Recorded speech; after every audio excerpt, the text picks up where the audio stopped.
ठीक है, डिस्कशन आगे बढ़ाता है। लास्ट क्लास ऑलरेडी हम लोग जर्नल ही सीख रहा था। कितना अराउंड 29 जर्नल एंट्रीज सीख लिया था अलग अलग सिनेरियो पे। थोड़ा और आगे बढ़ता है। आज पहले हम लोग सीखता है रिप्रेजेंटेटिव पर्सनल नेचर अकाउंट वाली जर्नल एंट्रीज। क्या क्या था रिप्रेजेंटेटिव पर्सनल में? पर्सनल में दो चीज था, natural personal, artificial person, representative. Representative में कौन सा अकाउंट आता था?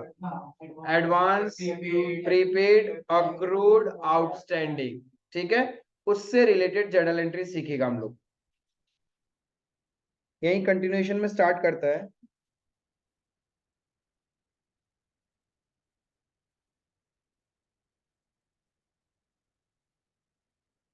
आउटस्टैंडिंग एक्सपेंसेस मतलब खर्चा हो गया बट हमने पेमेंट नहीं किया। बिजनेस में एक्सपेंस हो चुका है बट पेमेंट करना बाकी है, राइट। एक्सपेंस हो गया, पैसा नहीं दिया, फ्यूचर में देना पड़ेगा, मतलब लाइबिलिटी बढ़ जाएगा। और एक्सपेंस हो गया मतलब एक्सपेंस भी बढ़ रहा है तुम्हारा। एक्सपेंस बढ़ रहा है तो क्या करेंगे? डेबिट। और लाइबिलिटी बढ़ रहा है तो जो भी एक्सपेंस का नाम होगा वो डेबिट हो जाएगा। Expense account debit to rent है तो रेंट, सैलरी है तो सैलरी, इलेक्ट्रिसिटी है तो इलेक्ट्रिसिटी। हाँ, टू आउटस्टैंडिंग लाइबिलिटी बढ़ रहा है ना, to outstanding expense account being expense incurred but not paid।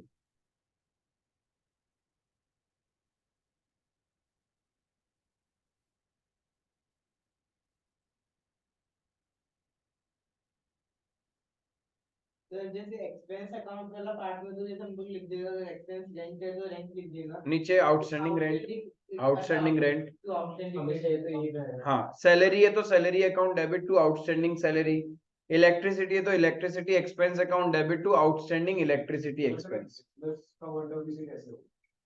Business का पॉइंट ऑफ व्यू से तो बोल रहा है, जैसे बिजनेस में क्या हुआ, किसी स्टाफ को सैलरी देना था, उसने फेब और मार्च मंथ का काम कर लिया। अब हम लोग उसको बोला तुमको सैलरी नेक्स्ट ईयर देगा अप्रैल में, तो मार्च मंथ का सैलरी तो आउटस्टैंडिंग हो गया ना, राइट। ऐसा बहुत बार होता है, जैसे चाय वाला है तो नॉर्मली ऑफिस में चाय कॉफी आता रहता है, एक फिक्स होता है दुकान जिससे आता है, तो उसको हम लोग क्या बोलते हैं, ये हफ्ता एक इस महीना का नहीं देगा, नेक्स्ट मंथ में साथ में पैसा दे देगा, तो उस पर्टिकुलर मंथ का तो आउटस्टैंडिंग हो गया ना, राइट। तो इसीलिए आउटस्टैंडिंग एक्सपेंस। किसी को डाउट आउटस्टैंडिंग एक्सपेंस में? Prepaid expense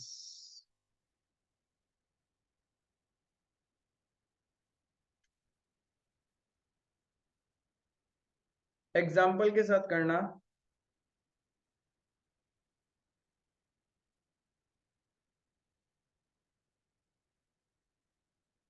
paid insurance premium on 1st of July 23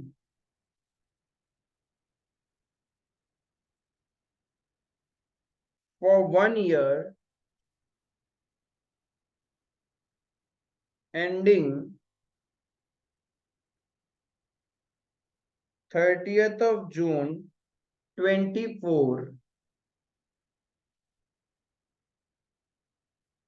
amounting to rupees 12,000, amounting to rupees 12,000। तो इसमें प्रीपेड 11 महीना का 11,000 तो 11 महीना का प्रीपेड। अब एक चीज देखो, हम लोग जर्नल करेगा फॉर द ईयर 23-24, हम लोग जर्नल करेगा for the year 23-24, 1st April 23, 31st मार्च 24, इस ईयर का अकाउंटिंग करना है हम लोग को। हमने इंश्योरेंस का पेमेंट तो कर दिया जब हमने पे किया होगा, जिस दिन हमने पे किया, तो बताओ हमने हमारे बुक्स में क्या एंट्री किया होगा? एक्सपेंस अकाउंट डेबिट, एक्सपेंस खर्चा हो रहा है, टू बैंक, क्योंकि पैसा जा रहा है, कैश जाएगा तो क्या हो, बैंक से पैसा जाएगा तो एसेट कम होगा ना। तो सोचो एक बार के लिए तो एंट्री कर लेता हूं मैं, एक्सपेंस अकाउंट डेबिट यानी इंश्योरेंस प्रीमियम डेबिट, खर्चा बढ़ रहा है तो डेबिट होगा, और बैंक से पे करते हैं इंश्योरेंस का, तो बैंक कम हो जाएगा 12,000। चलो ये तो कर दिया।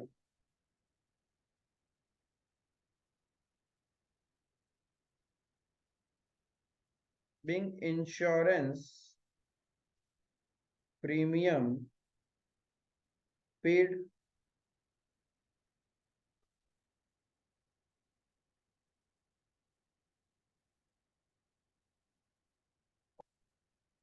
लेकिन हुआ क्या, हमने कब पे किया? 1 जुलाई को पे किया। इंश्योरेंस प्रीमियम हमेशा 1 साल के लिए पेमेंट होता है। From insurance point of view, तुमने किस पीरियड से किस डेट से लेके किस डेट तक का पेमेंट कर दिया? 1 जुलाई से लेके 30 जून तक का पेमेंट कर दिया। इंश्योरेंस कंपनी के पॉइंट ऑफ व्यू से तुमने इस 1 साल का पेमेंट कर दिया, 12 महीना का। But from accounting point of view, आपका तो फाइनेंशियल ईयर एंड हो जाएगा यहां, तो करंट ईयर में सिर्फ इतना ही तो एक्सपेंस आपके रिकॉर्ड होने चाहिए थे, बाकी तो रिलेटेड टू नेक्स्ट ईयर, यानी करंट ईयर से रिलेटेड कितना है? 9 मंथ्स, और नेक्स्ट ईयर से रिलेटेड तो 3 मंथ्स का एक्सपेंस तो करंट ईयर में बुक नहीं होना चाहिए। As per which basis of accounting? Accrual basis. Accrual basis क्या बोलता है? Only current year income and expenses are recorded और बुक्ड। बट तुमने तो पूरा खर्चा बुक कर लिया, अब तुमने एडवांस में ही पे कर रखा है नेक्स्ट ईयर का 3 मंथ्स का, तो ये तुम्हारे लिए एसेट है या लाइबिलिटी? एसेट है, राइट? तो एसेट बिजनेस में आएगा तो क्या करेंगे? डेबिट, और एक्सपेंस कम करना पड़ेगा ना, because you have booked N expense for 12 months. But कितने मंथ्स का एक्सपेंस बुक करना था? 9 मंथ्स, तो एक्सपेंस कम करेंगे। तो एंट्री बताओ क्या होना चाहिए? Advance insurance premium debit, insurance premium account debit to bank account. Bank क्यों, फिर से बैंक क्यों क्रेडिट करेंगे? वो तो पे हो गया, मुझे क्या करना है? एसेट को रिकॉर्ड करना है, एसेट बढ़ाना है। तो एसेट का नाम क्या होगा? Prepaid insurance premium account debit, यानी प्रीपेड एक्सपेंस अकाउंट डेबिट। कितने से? 3,000। 3,000। जब पूरा 12 महीना का 12 मंथ्स का 12,000 है, तो 3 मंथ्स का प्रीपेड कितना होगा? 3,000। और इस मुझे क्या करना है? एक्सपेंस को कम करना है। तो एक्सपेंस का नाम क्या था? Insurance premium. तो एक्सपेंस कम होंगे तो क्रेडिट हो जाएगा to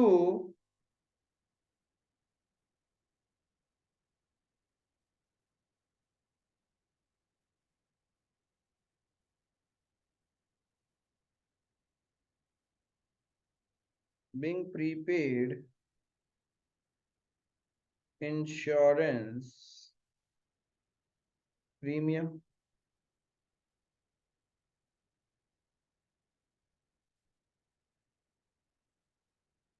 basically crux of the story is, prepaid insurance का एंट्री क्या होता है? Prepaid expense account debit to expense account.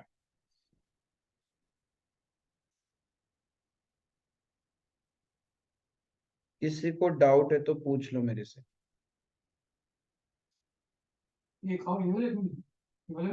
ये तो मेन ऊपर के एग्जाम्पल का मेन क्रक्स हो गया। बेसिकली इसका एंट्री तो यही हुआ ना। सर जैसे ऐसा क्वेश्चन आ गया प्रीपेड एक्सपेंस का, तो ये दोनों एंट्री एक साथ दिखाना पड़ेगा तो? हाँ, दोनों एंट्री, दोनों को प्लस करके भी दिखा सकते हो तुम। दोनों एंट्री को प्लस करके भी दिखा सकते हैं, जिसको हम लोग बोलते हैं कंपाउंड एंट्री। दोनों एंट्री को प्लस करेगा तो बताओ क्या एंट्री बनेगा? इस दोनों एंट्री को प्लस करने से क्या एंट्री बनेगा? 15,000 insurance premium account debit, where prepaid insurance premium account debit to bank. Value Insurance premium 9,000, 3,000 or 2,000. देखो 12,000 से डेबिट हुआ, 3,000 से क्रेडिट हुआ, तो नेट क्या करो 9,000 से डेबिट कर दो। तो इंश्योरेंस प्रीमियम अकाउंट डेबिट 9,000, ये हो गया करंट ईयर का expense. Prepaid insurance account debit 3,000, to bank 12,000। That's compound entry. दोनों एंट्री को इस तरीके से प्लस किया जाता है। क्लियर है? वो विद द टाइम धीरे धीरे आ जाएगा, बट सेपरेटली करोगे तो चलेगा एक बार का। तो समझ में आया प्रीपेड एक्सपेंस का एंट्री क्या होता है? Prepaid expense account debit to expense account. इसमें अगर हम लोग अलग-अलग किया तो डेट भी फिर अलग-अलग करना पड़ेगा। हाँ, ये होता है जिस दिन आपने पे किया, हाँ। और ये होगा ईयर एंड में। बट तुम्हारे क्वेश्चन में सेम डेट पे कर देना एंट्री, सेम डेट पे। क्लियर है? Prepaid insurance, I mean prepaid expense कोई भी हो सकता है। यहाँ पे मैंने एग्जांपल इंश्योरेंस का इसलिए लिया क्योंकि ज्यादातर आप लोग इसी ट्रांजेक्शन में फंसते हो। आप लोग गलती कर बैठते हो कि भैया कैसे निकाला, प्रीपेड कैसे आया। तो ध्यान रखना, इंश्योरेंस कंपनी का साल कुछ और ही होता है। इंश्योरेंस कंपनी क्या करता है पता है? जिस दिन तुम पे करते हो उस दिन से ईयर काउंट करता है। उन लोग फाइनेंशियल ईयर वगैरह नहीं चेक करता, but from accounting point of view हम लोग क्या करता है? फाइनेंशियल ईयर देखते हैं। ठीक है, इसीलिए थोड़ा सा डिफरेंस हो जाता है। इंश्योरेंस वाला मतलब बैंक में करता है। हाँ इंश्योरेंस तो बैंक में। हाँ, बैंक के थ्रू ही पे होता है, क्योंकि उन लोग कैश वैश नहीं लेता है। कच्चा में कोई काम नहीं है उनका, सब पक्का में काम करता है उनका।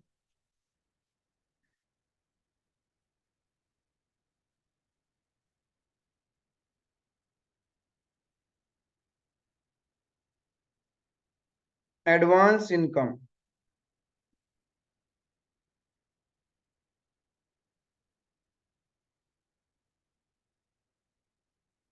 एडवांस इनकम मतलब वो income which is not related to my current year, but जब मिला होगा तब तो मैंने उसको करंट ईयर का इनकम मान लिया होगा।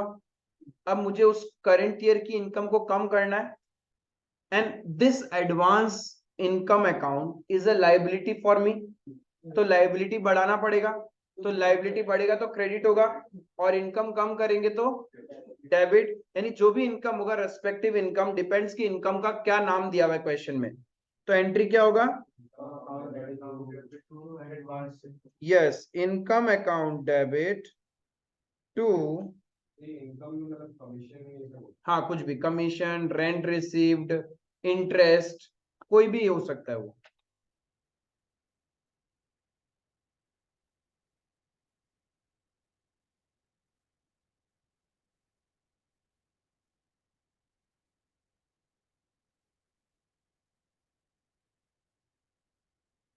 ऊपर वाला का क्या लिखा है? इसमें वो सेम ही था, बीइंग प्रीपेड इंश्योरेंस या फिर prepaid expense recorded.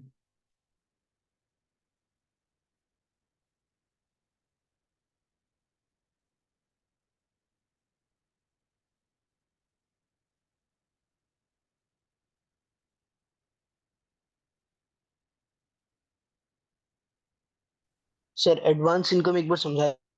Advance income का मतलब आपको पैसा तो मिल चुका है, जब मिला होगा तब तुमने रिकॉर्ड कर लिया, बट जब मिला होगा तुमने तो सारा इनकम मान लिया, but few amount is related to my next year. तो एज पर अक्रूवल बेसिस मुझे करंट ईयर का इनकम कम करना पड़ेगा। इनकम जब डिक्रीज होता है तो हम लोग को डेबिट करना होता है। Correspondingly the advance which you have received is a liability for you.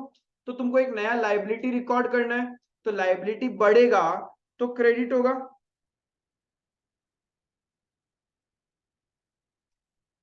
Income को रिड्यूस करके उसको लाइबिलिटी बनाना है, तो इनकम रिड्यूस होगा तो डेबिट, और लाइबिलिटी बढ़ेगा तो क्रेडिट।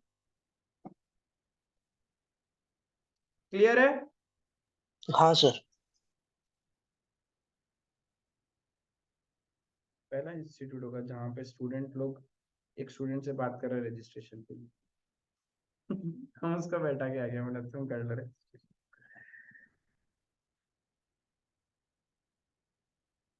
आओ, accrued income.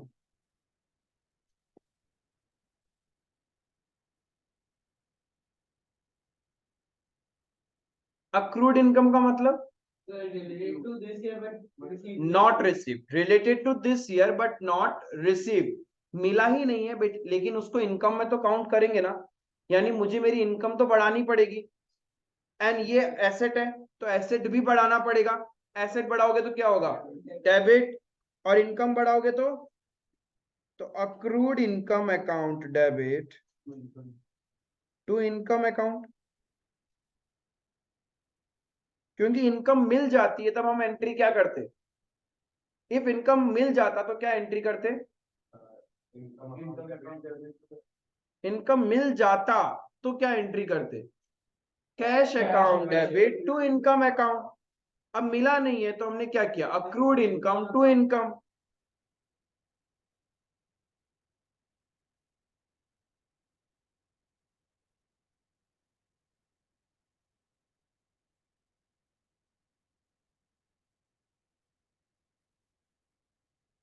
Being income due,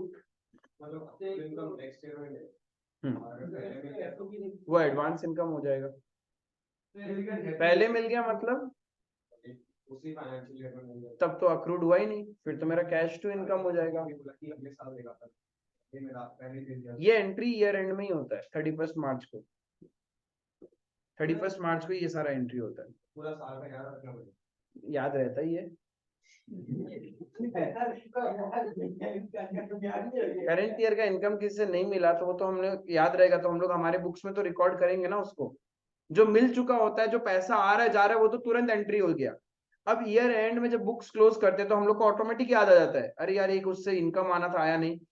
तो तुम ऐसा नहीं है कि next year, next financial year में उसको अकाउंटिंग करोगे, करंट फाइनेंशियल ईयर में उसको ड्यू कर लोगे, नेक्स्ट फाइनेंशियल ईयर में जस्ट पैसा रिसीव करने का एंट्री करोगे।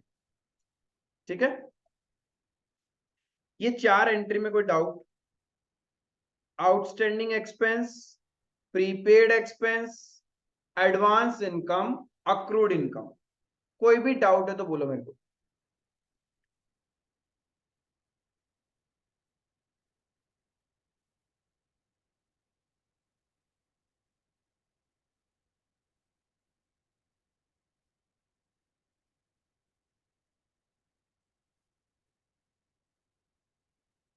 इंटरेस्ट ऑन कैपिटल क्या होता है ये,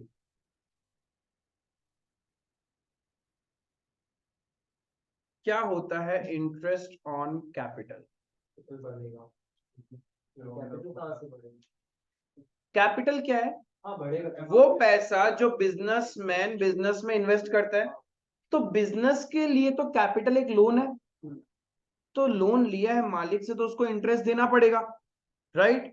तो इंटरेस्ट ऑन कैपिटल कहना है, इससे it's an expense for the firm. Capital यानी लोन, लोन पे ब्याज दे रहा है बिजनेस, तो बिजनेस के लिए तो एक्सपेंस ही है। अब बताओ प्रैक्टिकली बिजनेस मालिक को पैसा देगा क्या, वो क्या करेगा, कैपिटल को प्लस कर देगा, मतलब कैपिटल बढ़ा देगा। तो कैपिटल बढ़ने का मतलब लायबिलिटी बढ़ रहा है, तो लायबिलिटी बढ़ेगा तो डेबिट करना है या क्रेडिट, क्रेडिट। और इंटरेस्ट ऑन कैपिटल एक एक्सपेंस है, यानी एक्सपेंस भी बढ़ रहा है, तो एक्सपेंस बढ़ेगा तो क्या करेंगे, तो एंट्री क्या बनेगा, एक्सपेंस का नाम है ना यहाँ पे, interest on capital account debit to capital account, interest on capital account debit to capital. समझ में आया बाबू, पीछे समझ में आया। तुम आज हेलीकॉप्टर हेलीकॉप्टर जैसा फील कर रहे हो इसलिए,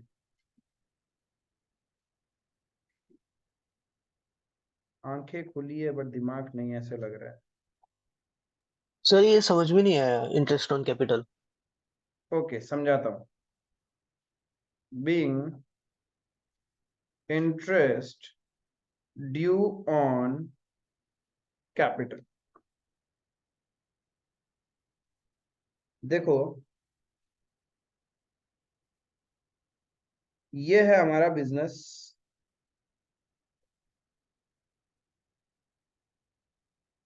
ये है हमारा पप्पू।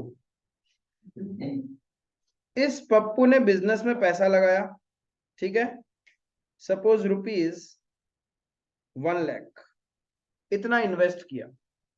तो बिजनेस ने बोला ओहो मेरे पास तो एक लाइबिलिटी आ गई, एक तरफ लाइबिलिटी एक तरफ एसेट। तो बिजनेस का बैंक में पैसा आ गया 1,00,000, कॉरेस्पॉन्डिंग एक लाइबिलिटी आ गई 1,00,000। सोचो बिजनेस को यदि पप्पू ने लोन नहीं दिया होता, पैसा नहीं दिया होता, तो बिजनेस को चलने के लिए पैसा तो चाहिए। ये पैसा किससे लेके आता? बैंक के पास जाता, लोन लेके आता। तो जिससे भी लोन लेता इंटरेस्ट तो देना पड़ता या नहीं पड़ता, राइट? अब यहां पे क्या हुआ, इसने किससे लोन लिया? मैं ये बोलूं इसने इसी से लोन ले लिया, तो रिटर्न में इंटरेस्ट तो देना पड़ेगा ना। उसका बिजनेस है तो उसको इंटरेस्ट है। हाँ, as per business entity concept, business and businessmen are two separate. In case of sole proprietorship business, normally interest on capital कोई रिकॉर्ड ही नहीं करता है, क्योंकि मालिक और बिजनेस एक ही होता है। बट ये काम कहाँ आता है? पार्टनरशिप बिजनेस में, क्योंकि हर पार्टनर एक जैसा कैपिटल इन्वेस्ट करे जरूरी नहीं है ना। तो जो ज्यादा इन्वेस्ट कर रहा है उसको तो फायदा होना चाहिए ना, रिटर्न ज्यादा मिलेगा, इसीलिए वहां पे इंटरेस्ट ऑन कैपिटल का आता है। बट अकाउंटिंग एंट्री तो हर जगह ही सेम है, राइट? तो यहाँ पे आप देखो इंटरेस्ट देना है, सपोज इंटरेस्ट देना है @10%, इंटरेस्ट @10% पर एनम।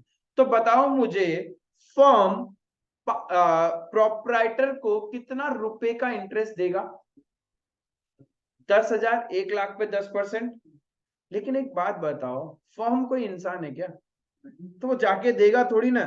वो क्या करेगा, वो बोलेगा ठीक है भाई साहब आपको 10,000 रुपए देना है, जिस दिन धंधा बंद होगा उस दिन आप ले लेना पूरा पैसा अपना, राइट? और कहीं ना कहीं ये 10,000 बिजनेस के लिए क्या हो गया?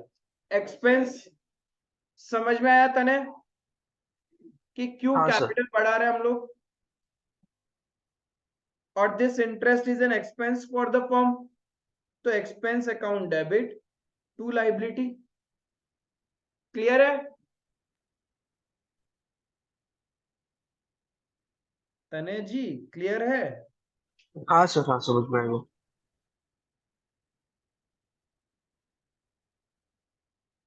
तो that was the journal entry for interest on capital. Normally sole proprietorship में नहीं होता, फिर भी भूले भटके गलती से क्वेश्चन में दे दिया तो फिर क्या करोगे? आपको एंट्री ध्यान रखना, इंटरेस्ट ऑन कैपिटल फिर से बोल रहा हूँ पे नहीं होता। और भाई बिजनेसमैन को नहीं पे करता, वो जस्ट उसके कैपिटल को प्लस माइनस करते रहता है। जब बिजनेस बंद होता है तब फाइनल सेटलमेंट होता है। क्लियर है? वैसे ही एक होता है इंटरेस्ट ऑन ड्रॉइंग्स।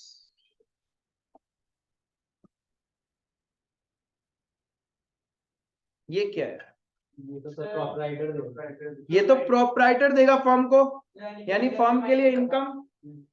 फर्म के लिए इनकम, क्योंकि फर्म ने क्या किया होगा, उसके पर्सनल खर्चों के लिए पेमेंट किया उसको, यानी उधार दिया। अब प्रोप्राइटर देगा क्या? प्रैक्टिकली देगा क्या? देगा तो नहीं, तो क्या करेंगे? उसके कैपिटल को माइनस करेंगे। कैसे माइनस करें? क्रेडिट करें या डेबिट करें? अभी क्रेडिट करने से प्लस हुआ था तो डेबिट करना होगा। क्रेडिट करने से तो लाइबिलिटी बढ़ता है ना, डेबिट करेंगे तो लाइबिलिटी कम हो जाएगा फर्म के पॉइंट ऑफ व्यू से। और ये फर्म के लिए एक इनकम है, तो इनकम क्या होगा? क्रेडिट।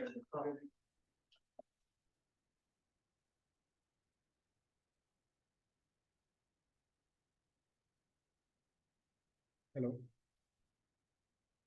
यस सिद्धांत। मॉर्निंग हो गया। तो मेरे को व्हाट्सएप में मेल आईडी भेजो, हम तुमको फॉरवर्ड करेगा थोड़ा देर में। हाँ।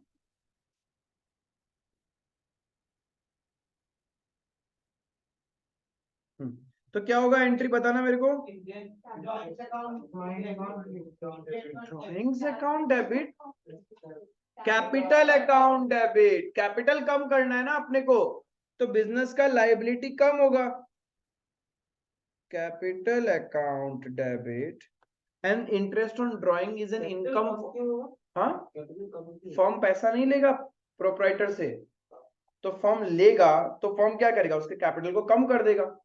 कैपिटल फर्म के लिए लायबिलिटी, सपोज तुमने बिजनेस में इन्वेस्ट किया 1 लाख, फर्म के लिए लायबिलिटी 1 लाख, फिर तुमने पर्सनल यूज के लिए कुछ पैसा लिया था बिजनेस से, उस पे बिजनेस से तुमको बिजनेस को इंटरेस्ट मिलना है 10,000, तो तुम बिजनेस को पे थोड़ी करेगा, तुम क्या बोलेगा, तुम्हारा 1 लाख जमा है ना, एक काम करो वहां से 10,000 कम कर दो, तो लायबिलिटी कम हो जाएगा, तो लायबिलिटी कम होते डेबिट करेंगे।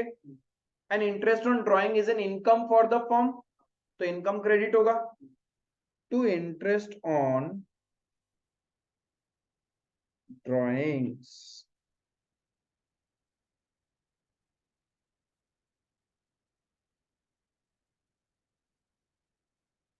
सर जैसे ये चीज पॉसिबल है, जब मान लीजिए किसी का हमें ये कैपिटल में बचा था 15,000, वो 15,000 ही ड्राइंग्स कर दी, पॉसिबल है, तो सर जैसे कैपिटल जीरो हो जाएगा, फर्म में मालिक का पैसा लगा हुआ ही नहीं है, अब जो है सब बाहर वाला का है।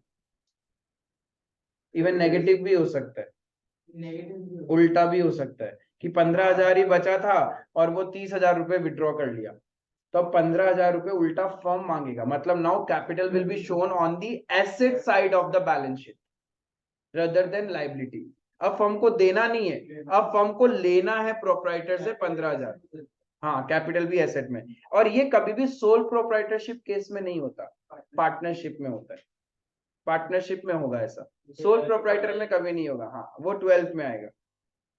ये असली, इस 2 एंट्री का असली मजा ही पार्टनरशिप अकाउंट्स में, सोल प्रोप्राइटरशिप में होता ही नहीं है। बेचारा अपने आप को ही इंटरेस्ट दे रहा है और अपने आप से इंटरेस्ट ले रहा है, खुश हो रहा है बड़ा तो इसमें तो कुछ है ही नहीं, बट सिखाने के लिए सिखाना पड़ता है ये एंट्री। क्लियर है ये चीज? अब देखो एक अच्छा सा चीज, goods lost by fire and no insurance was made. Normally तो बिजनेस के अंदर में हम लोग ये सब के लिए इंश्योरेंस करवा के रखते हैं, है ना। यहाँ अरे बिजनेस के अंदर में तो भाई गुड्स के लिए तो इंश्योरेंस होता है, दुकान का इंश्योरेंस होता है या नहीं होता है, तो उसमें सब कुछ कवर हो जाता है, गुड्स, एसेट, सब कुछ। तो अभी आपने इंश्योरेंस नहीं करवा रखा, इसका मतलब सारा का सारा लॉस, बिजनेस का सारा लॉस ही हो गया। लॉसेस को क्या करना होता है, डेबिट या क्रेडिट? सर लॉसेस एक्सपेंस है, एक्सपेंस करेगा तो डेबिट। Debit, right. तो यहाँ पे जर्नल एंट्री क्या होगा,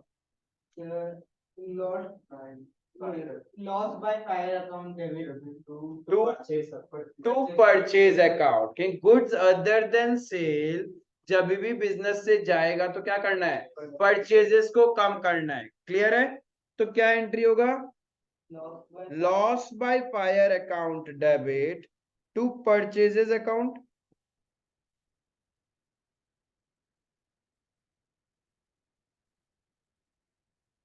तो जैसे एक केस में इंश्योरेंस में मेल आता तब जब अभी आएगा, अभी आएगा, तुम्हारे मन की बात मेरे तक पहुंच गई, अब मैं उसको केस बना दूंगा एक।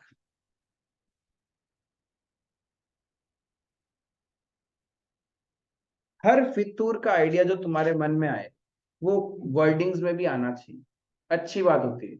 इससे ये पता चलता है कि तुम सोच रहे, तुम कनेक्ट कर रहे अपने पर्सनल लाइफ में बिजनेस से।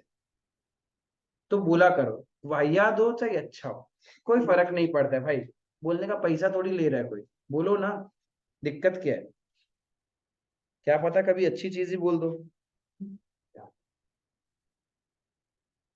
Goods lost by fire and was insured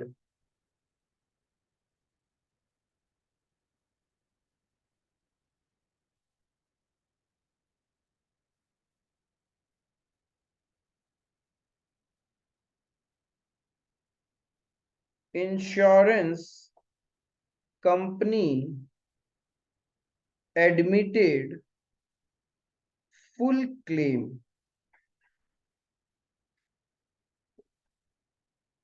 Insurance company admitted half या 70, ऐसी कोई टेंटेटिव ले रहा मैं एग्जांपल है ये, एडमिटेड 70% क्लेम,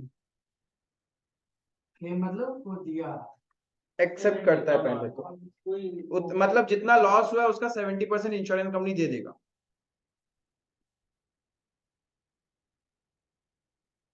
पूरा नहीं देना चाहिए, पूरा देना चाहिए ना। देना तो चाहिए बट देता नहीं है, सब सेटिंग का खेल है। लेकिन ये ध्यान रखना कभी भी जितना लॉस होता है उससे ज्यादा वैल्यू कभी नहीं मिलता है, नेवर एवर। सपोज लॉस हुआ है 10,000 का, ऐसा नहीं कि इंश्योरेंस कंपनी तुमको 20,000 दे देगा या 15,000, मैक्सिमम तो 10,000 ही मिल सकता है तुमको, उससे ज्यादा कभी नहीं मिल सकता, कम ही मिलता है। नॉर्मली तो कम ही मिलता है, इंश्योरेंस कंपनी के टर्म्स एंड कंडीशन आ जाते हैं। ओ माय गॉड, नहीं देखा क्या सर, इतना सारा टर्म्स एंड कंडीशन में लिखा हुआ है एक्ट ऑफ गॉड, इसका तो क्लेम नहीं मिलेगा आपको, है ना। तो वही ये चीज होता है, इंश्योरेंस कंपनी बहुत मुश्किल से 100% क्लेम एडमिट करता है। और इंडिया है, इंडिया क्या कहीं पे भी चले जाओ, सब जगह अंडर द टेबल काम हो रहा है। आपको क्लेम एडमिट करवाना है तो थोड़ा खुश रखना पड़ता है बाबू लोग को, तो मिल जाता है, ऐसा कोई दिक्कत नहीं है। तो देखो, जब इंश्योरेंस कंपनी पूरा क्लेम एडमिट हो जाएगा मतलब आपका कोई लॉस ही नहीं है। आग लगी, गुड्स जल गया, बट आपको दुख ही नहीं हो रहा, आप तो हंस रहा है, मस्त घर पे बैठ के पिज्जा खा रहा है, कोल्ड ड्रिंक पी रहा है, लोड क्या लेना, इंश्योरेंस से पैसा आ जाएगा। दुख कब होता है, जब इंश्योरेंस नहीं करवाया हुआ होता है। सपोज किसी का घर पे कोई सामान रखा हुआ वो चोरी हो जाए और उसका इंश्योरेंस नहीं हो, दिल दहल जाता है उसका बेचारा, अब जिंदगी कैसे करेगा आगे। लेकिन इंश्योरेंस का रिलैक्स, नो इश्यूज, चोर लेके गया ले जाने दो, मैं इंश्योरेंस कंपनी के पास जाएगा पैसा लेके आएगा, सिंपल सा लॉजिक है।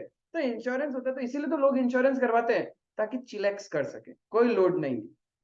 कुछ LIC होता है और कुछ अदर इंश्योरेंस होता है। LIC is basically on the life, whereas other insurance कोई भी चीज पे हो सकता है, कोई भी चीज, जिस चीज का दिमाग में फितूर आता है ना उस चीज का इंश्योरेंस हो सकता है। आजकल तो हर चीज का इंश्योरेंस हो सकता है, तुम सोचो तुम्हारी सोच का इंश्योरेंस हो सकता है। जैसे कि रोनाल्डो के लेग का इंश्योरेंस है, तब फिर जो सिंगर है उसके वोकल का इंश्योरेंस है, जो एक्टर है उसका फिजिक का इंश्योरेंस है। इंश्योरेंस कंपनी मतलब गला खराब में भी वो क्लॉजेस होते हैं, वैल्यू कौन डिसाइड नहीं वो जब इंश्योरेंस करवाते हैं उसको पता है ना उसका मार्केट वैल्यू कितना है उसका गला का। जैसे कि आज सोनू निगम, शान, इन लोग है, अरिजीत सिंह, उसको पता है कि उसका फैन फॉलोइंग, उसका एक गाना रिकॉर्डिंग में कितना पैसा मिलता है, तो एक वैल्यूएशन होता है। अब गला खराब का मतलब ये नहीं कि खुद ही उल्टा पुल्टा खाया पिया गला खराब हो गया, ला मेरे को क्लेम दे, अब तो मैं गा नहीं सकता, मेरा आवाज हो गया ऐसा फटा हुआ, पास किधर में किसी गाएगा रे, ऐसे नहीं। मतलब कोई आपका एनिमी है, कुछ मिला के पिला दिया, या कोई जानबूझ के आपका वोकल को खराब कर दिया वोकल कोड्स के साथ, हाँ, लाइव कंसर्ट के टाइम में माइक ऐसा था जिससे इलेक्ट्रिसिटी शॉक की वजह से कुछ हो गया, उस कंडीशन में इंश्योरेंस कंपनी क्लेम देता है। ठीक है, बहुत सारे क्लॉजेज होते हैं, इतना इजी भी नहीं है, बट हर चीज का इंश्योरेंस होता है, हर चीज का आज के डेट में इंश्योरेंस होता है, प्रॉफिट से लेके लॉसेस से लेके गुड्स तक, एसेट तक, एवरीथिंग, लॉस तक का इंश्योरेंस होता है। तो क्या क्लेम देगा लॉस? हाँ सर मेरा पैन बहुत लीक मारता है। देखो हर चीज का इंश्योरेंस है, बट प्रीमियम उसी हिसाब से डिसाइड होगा। प्रीमियम भी तो पेमेंट करता है ना, तुम अपने रिस्क तो इंश्योरेंस कंपनी उतना ही लेगा। वैल्यू भी तो होना पड़ेगा कुछ। तो मेरे से ऐसे ले लेना 10 रुपए, इंश्योरेंस कंपनी बोलेगा एक काम कर ले, एक डब्बा लेके जा, पूरा पूरा यूज कर, नेक्स्ट टाइम दिमाग खाने मत आना। थोड़ी से ये गुड्स का लॉस हुआ, इंश्योरेंस कंपनी इंश्योर कर दिया उसको, बट बाद में वो गुड्स रिकवर हो गए, उसके लिए इंश्योरेंस कंपनी कर रही गुड्स देखो पहला बात है, हाँ, बताएगा नहीं, प्लस इंश्योरेंस कंपनी कब पे करता है। देखो आपने बोला कि चोरी होने का डर था इसलिए आपने इंश्योरेंस करवा के रखा, राइट। अब चोरी हुआ तो सबसे पहला काम होता है FIR, पुलिस रिपोर्ट, राइट। अब पुलिस पूरा इन्वेस्टिगेट कर रहा है, लास्ट जब पुलिस जब हाथ खड़ा कर देता है कि नहीं मिला, तब जाके इंश्योरेंस क्लेम मिलता है। ऐसे नहीं है कि फट से मिल जाए। और ये मिल गया बाद में, पुलिस ने आइडेंटिफाई कर लिया, तो जो क्लेम है वो रिवर्स करना पड़ता है, इंश्योरेंस कंपनी को वापस पे करो। इंश्योरेंस कंपनी पता ही नहीं चला, कुछ आ गया। खत्म कहानी, बस वही स्टोरी खत्म। जिसके पास गुड्स आ रहा था, गुड्स भी आ गया, पैसा भी आ गया, वही कहानी खत्म। तो सर छुपा देगा अपना सामान हाँ, क्लेम लेने के लिए सामान छुपा इसीलिए तो इतना आसानी से क्लेम नहीं मिलता, सब कुछ अंडर द टेबल काम होता है। आग लगने का क्लेम बहुत मुश्किल से मिलता है, और नॉर्मली आग लगती है दिवाली के टाइम पे, इट जस्ट टू शो कि एक नेचुरल कैलामिटी है। बट बहुत बार बड़े बड़े बिजनेसेस में नेचुरल कैलामिटी नहीं होता, वो लगवाया जाता है, क्योंकि उस टाइम में दिवाली के टाइम प्रूफ करना बहुत इजी होता है, कोई फटाका का चिंगारी आके चला गया, फिर कोई रॉकेट चला गया, इसलिए पूरा सब कुछ जल गया, राइट। तो क्लेम लेना भी इतना मजाक नहीं है, इंश्योरेंस कंपनी भी पूरा निचोड़ के ही तुमको क्लेम देता है। जैसे मेडिक्लेम करवाते हो, छोटा मोटा बिल का रिम्बर्समेंट नहीं मिलता है, आपको 24 आवर हॉस्पिटल में एडमिट होना पड़ेगा, तभी जाके क्लेम मिलता है, और वो भी बिल सारे होने पड़ेंगे। ऐसे नहीं कुछ भी बोलिया तुम, इतना महंगा महंगा हम दवाई खरीदा ना, बिल का है, कोई कोई चीज का देता है, नहीं पे करता है, तो कितना कुछ टर्म्स कंडीशन है। जिस बंदे ने इसका थॉट प्रोसेस लेके आया था ना, कसम से माइंड ब्लोइंग ब्रेन होगा। इंश्योरेंस का थॉट प्रोसेस, इंश्योरेंस के पास कभी पैसा खत्म ही नहीं हो सकता, नेवर एवर, बिकॉज 10 लोग इंश्योरेंस करवाते ना, उसमें प्रोबेबिलिटी है एक लोग का क्लेम आने का प्रोबेबिलिटी है, हाँ नहीं होगा। 1000 लोग करवाते हैं तब, हाँ इतना कम, तो सोचो। इसीलिए इन सबसे ज्यादा कैश वाली जो कंपनी है वो इंश्योरेंस कंपनी है, और उसमें भी लाइफ इंश्योरेंस, LIC सब करवाते, लेकिन सब एक साथ ही मर रहे हैं क्या?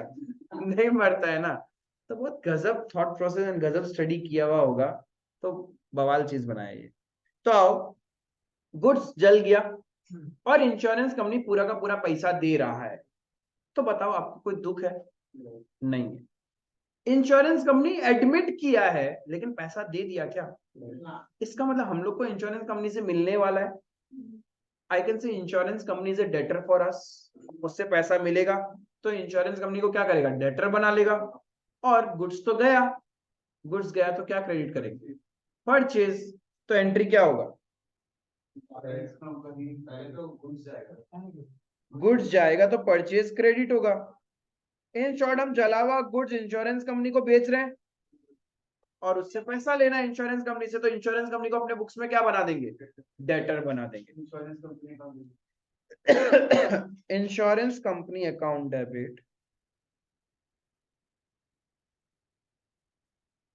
टू परचेजेस अकाउंट,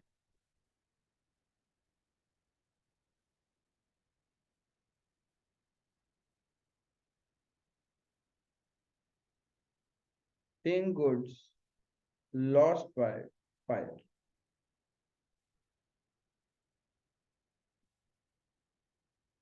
अब बी सिनेरियो में बताओ क्या होगा? ए वाला तो ठीक है, बी वाले में क्या करेंगे? 30% तुम्हारा लॉस है, 70% तो इंश्योरेंस कंपनी से मिल जाएगा ना। तो जितना इंश्योरेंस कंपनी से मिलना है उतना तो इंश्योरेंस कंपनी को डेटर बना दो और बाकी को लॉस दिखा दो, बाकी तो तुम्हारे लिए लॉस ही है। तो जितना इंश्योरेंस कंपनी से मिलने वाला है, सपोज 70% वैल्यू, और बाकी जो आपके लिए तो लॉस ही है। Loss by fire account debit 30% to purchase account 100%। समझ में आया? being goods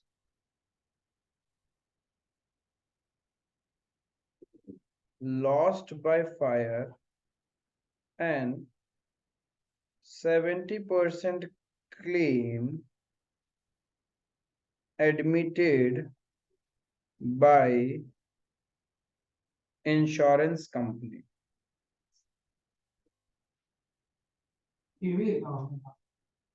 देखो इस एग्जाम्पल में मैंने 70% लिया है, हर बार 70% वो जरूरी नहीं है, 60, 50, 80, 90 कुछ भी हो सकता है, ठीक है।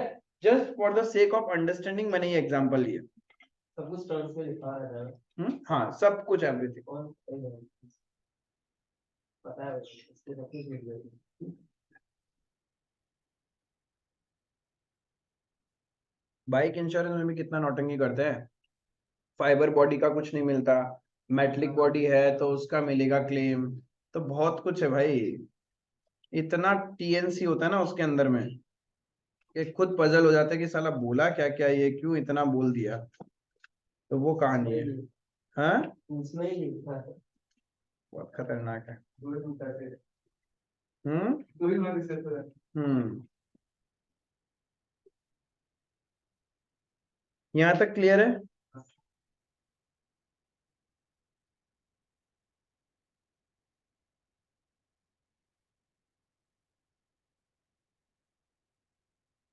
एक्सपेंडिचर ऑन इंस्टॉलेशन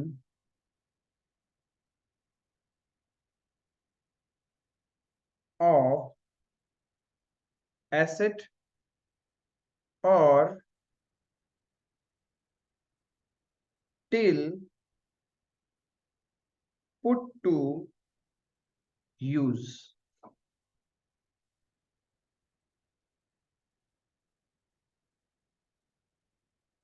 तो इंस्टॉलेशन चीज का मतलब जैसे एसी को एसेट खरीदा उसको इंस्टॉलेशन में तो कॉस्ट आता है। वो ठीक है तो जनरल एंट्री का। हाँ तो यार बिजनेस से पैसा जा रहा है भाई, तो एंट्री क्यों नहीं करना होगा, बिजनेस से एक पैसा भी जाएगा तो उसका अकाउंटिंग करना पड़ेगा। चाय का भी अकाउंटिंग होता है। हाँ चाय का भी अकाउंटिंग होता है, मिसलेनियस एक्सपेंस बोल के या ऑफिस एक्सपेंसेस बोल के, tea coffee expenses, refreshment expense, हाँ रिफ्रेशमेंट एक्सपेंस, बहुत सारे अलग अलग टाइप का हेड्स आप क्रिएट करते हो, सो दैट फ्यूचर में आपको ये पता रहे कि आपका किस हेड में कितना खर्चा हो रहा है and you can control that expenses. अब देखो क्या बोला मैंने, expenditure on installation of asset और till put to use. Till put to use मतलब जब तक एसेट वर्केबल कंडीशन में नहीं आता तब तक जो खर्चा होता है, तो क्या करेंगे, इंस्टॉलेशन का जो उनका पैसा जाएगा वो मुझे एक्सपेंस है। एक्सपेंस नहीं है वो, तुम्हारे लिए कैपिटल एक्सपेंडिचर है, एसेट की कॉस्ट में ही ऐड होगा। जैसे कि सपोज तुमने एक एक्टिवा खरीदा 90,000 में, ठीक है, फिर उसका रजिस्ट्रेशन करवाने में 10,000 चला गया, ठीक है, एंड फिर तुमने उसमें एसेसरीज लगवाया, मिरर लगवाया, मड गार्ड लगाया, बाकी पीछे वाला गार्ड वगैरह सब कुछ लगवाया, उसमें 20,000 चला गया, एंड देन घर तक लेके आए। बताओ व्हाट, तुम लोगों को क्या बोलोगे, कितने रुपए में एक्टिवा खरीदा, 1,20,000 बोलोगे ना, या ऐसे बोलोगे क्या, 90,000 में खरीदा, 10,000 आरटीओ में चला गया, 20,000 का हम एसेसरीज अलग से लिया, एक जन को तो बोल दिया। फिर दूसरा और दोस्त मिला, और भाई नया एक्टिवा ले लिया, कितने में लिया, 90,000 में हम एक्टिवा लिया, 10,000 तो मेरा आरटीओ में चला गया और 20,000 हम एसेसरीज लगाया, इतना स्टेमिना था।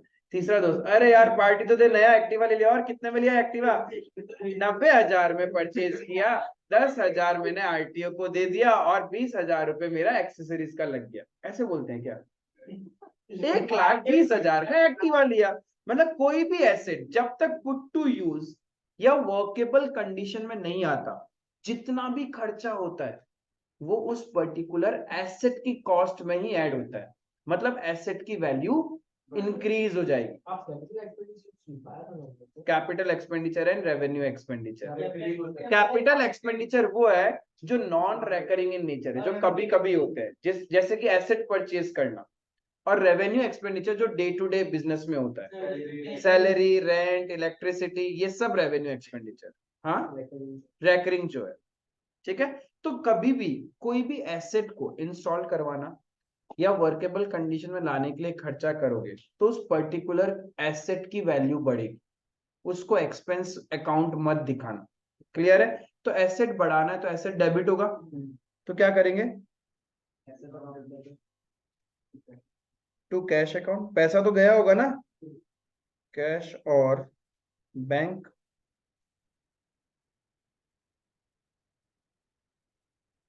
Installation charges paid